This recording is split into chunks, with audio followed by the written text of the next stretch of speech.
In March of 1890, an Irish theater manager woke from a vivid nightmare. He jotted down notes about a dark figure emerging from the shadows, and over the next 7 years, molded that dream into the world's most recognizable fictional monster. But to understand why Dracula terrified its original audience, we have to look at the world that received it. By 1897, late Victorian England had reached a peak of imperial confidence. Electric light was banishing shadows from city streets, while early psychoanalysis promised to decode the human mind. Life was lived at an industrial scale, organized and increasingly visible. This society processed reality through new technologies of information.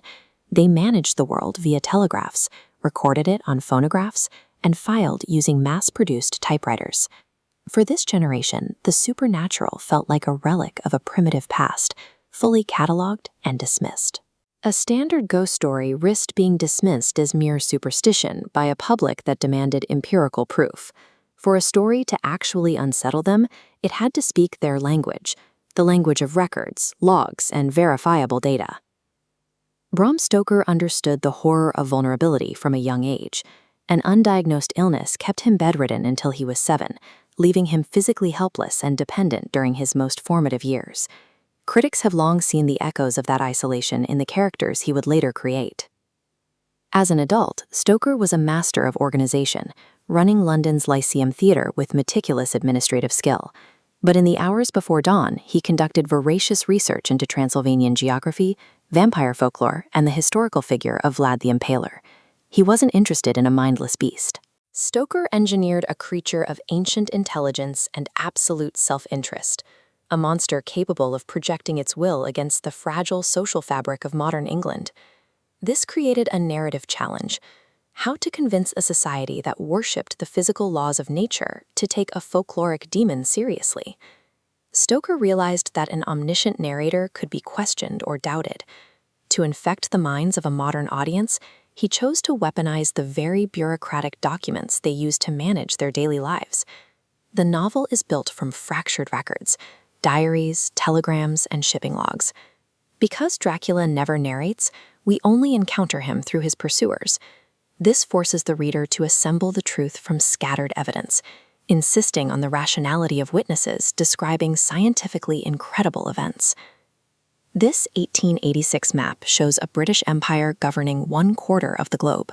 Yet the 1890s brought in anxiety of reverse colonization, fear that conquered territories might strike back.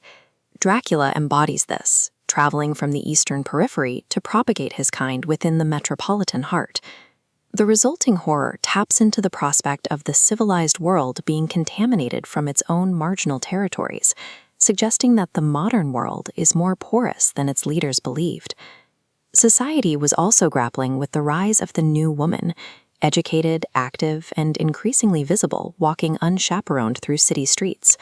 Stoker weaves the shift into the story through Mina Harker, who uses her systematic intelligence and stenography skills to prove indispensable to the hunt.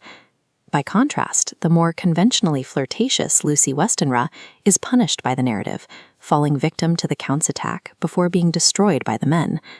The heroes initially attempt to defeat the vampire using the latest medical advances. They rely on blood transfusions, experimental psychology, and phonograph recordings to treat the threat as a solvable pathology. But empirical data alone fails to account for an ancient predator.